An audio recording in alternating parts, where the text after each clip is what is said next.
Jake Stoneburner got to play a lot, as did Reed Fragel.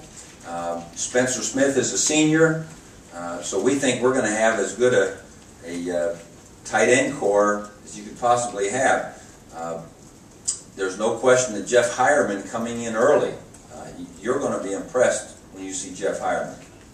He's a big, strong guy. Kirk Barton, one of our quality control guys who loves hanging out in the weight room, gave Hireman his MVP. You know, and for Barton to give you an MVP in the weight room, you got to do something. And so I think you're going to be impressed with Jeff Hireman. Wide receiver, you know, we all know that you know it's thin.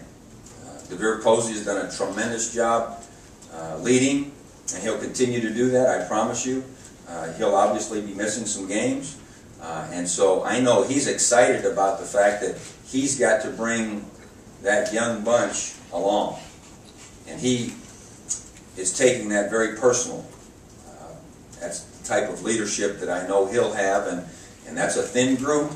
It's a talented group, but those guys need to get some tremendous experience as we go. Quarterback position, of course, Terrell won't be able to do the things in the spring. Hopefully be out of the boot by the end of this week. Don't know when he'll be able to actually move on the thing. He's got to do a great job of getting some throws anyway, not with the group, but on his own. And then it's going to be fun to watch. I'm going to have as much fun watching as you guys are as to who's going to step up and emerge. I think that at the quarterback position, the word I've always liked to use is who emerges. Because you can only emerge if you demonstrate production. You can only emerge if you demonstrate that commitment. You can only emerge if you take them down the field. And so it's going to be fun to see that battle at the quarterback position. But Terrell has to do a great job from a leadership standpoint as well. In the backfield, Boom Herron had a tremendous winter of leadership. He's got a group of young backs that I know he'll work like crazy, and he'll show them great leadership. Zach Bourne and Adam Holman, I think, are two outstanding fullbacks that do things the way that you're supposed to do them. And I know that they'll do a great job from that standpoint. And then you move to the specialists. I think we're going to have some good battles at the specialists. Ben Buchanan returns as a punter, but Drew Basil is going to get to do some punting this spring.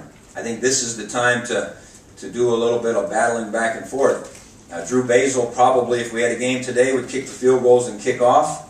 But Ben Buchanan is going to have a chance, you know, to get his leg back out and see what he can do there. And Derek Irwin at the punting position.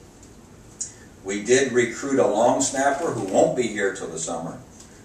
So the long snappers that are here have a chance to see what they can show from a production standpoint.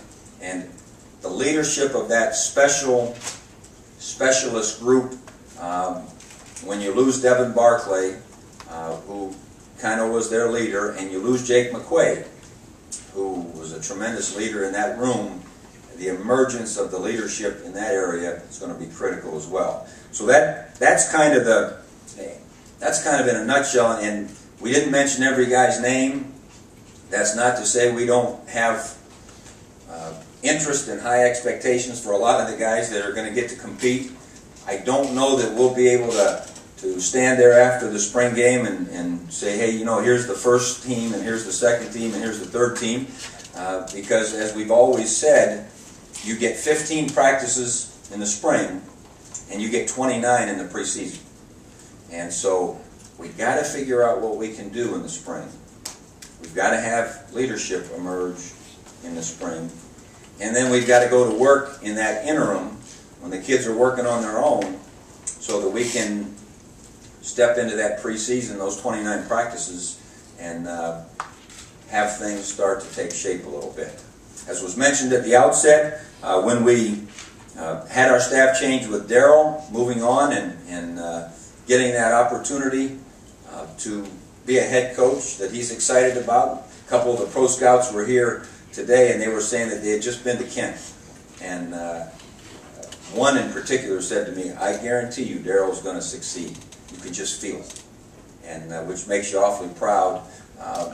But you need to make replacements when you lose good folks, and as I said, Stan Drayton's going to be a great one.